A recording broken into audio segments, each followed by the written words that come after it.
Hello everyone, welcome to a new video. I know it's been a very long time and I do apologise for that, but that's kind of what this video is about.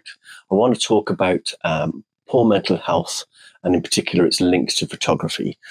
One of the main issues that I have when I'm suffering from poor mental health, which I have done for some time, is my lack of enthusiasm, my lack of motivation to do things that I would normally very much enjoy, and that is especially photography and making videos like this.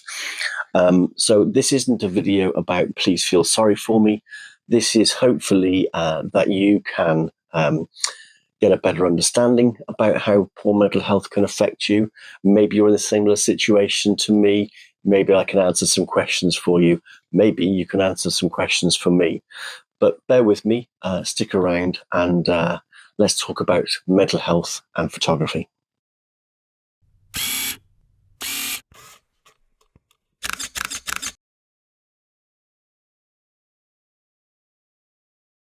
So for those of you that are new to my channel, I am incredibly passionate about photography, both film and digital.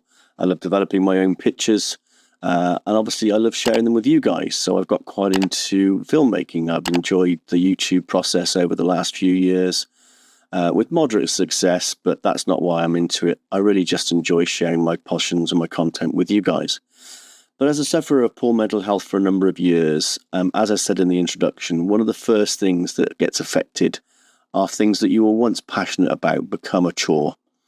And procrastination sets in, and you come up with all sorts of excuses to not make content. And that's why I haven't made a video in so long. And I really do apologise for that, because I'm letting myself down, but I'm letting you guys down as well. Having said that, photography also has huge positive impacts for me. All right. And I thought I would like to share some of those with you, whether it's getting out in nature, concentrating on something, creating, etc. I just thought I'd go through some of the benefits that photography gives me when I'm actually suffering a low, if you like. I obviously can't speak for everybody, but I think one of the reasons that procrastination sets in is a fear of failure, putting your head above the parapet, so to speak, putting your work online, opening yourself up to negative comments on YouTube or criticism of your creations, etc. You try and protect yourself from that, and the easiest way to do it, obviously, is to not put yourself in the line of fire. Not a good excuse, but that's one of the reasons, I think. And so, first thing I'd like to talk about is actually sort of quietening the headspace. All right, getting out in nature, focusing on something that you're really keen on. Try and sort of stop those intrusive thoughts, etc., by deflection or by distraction, however you want to describe it. Giving your brain something to focus on, giving my brain something to focus on really helps trying to quieten the voices in the head, if you like, without sounding overdramatic. So the whole point of creating something, challenging yourself, trying to recreate some work that someone else has done. It doesn't have to be original content. For me, it's a really good way of sort of helping and pushing myself past the procrastination.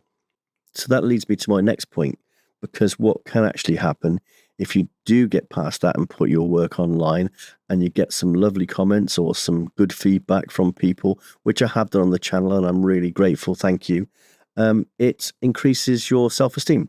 It actually gives you a sense of pride.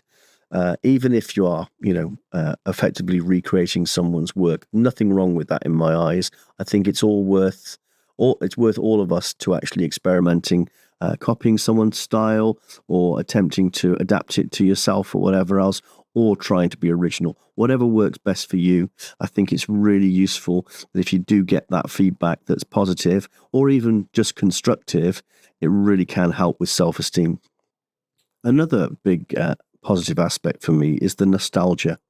Regular viewers of the channel will know that this all started when I discovered a camera that my late father had originally used back in the 1940s.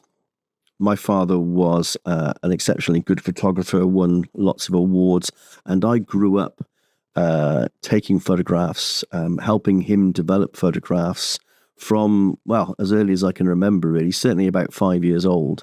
And so the whole link back to my past, a time I consider a really, golden era for me, links to my late father, the smell of developing chemicals, however you describe it, it really just gives me a very warm and positive feeling. I love my father to bits and I miss him terribly, and it's a link back to a happier time for me. But also, I would have loved to have seen the look on his face when I create something I'm really proud of. And I feel in some strange way that can still happen. This is especially true of my final point, and that is my collection of cameras. I don't know how many I've got now. I think it's approaching 50, from models as early as 1938 up to the mid-90s. And I just think he would have been absolutely delighted with these, because obviously many of them he would have used as brand new. But also, I just love the idea of collecting. Again, perhaps it's a distraction for my brain, but there's a great sense of achievement when it comes to tracking down a camera that you're particularly after, a bargain perhaps, or even better, when someone gifts their old camera to you because they're not going to use it anymore. They feel that you might get some use out of it.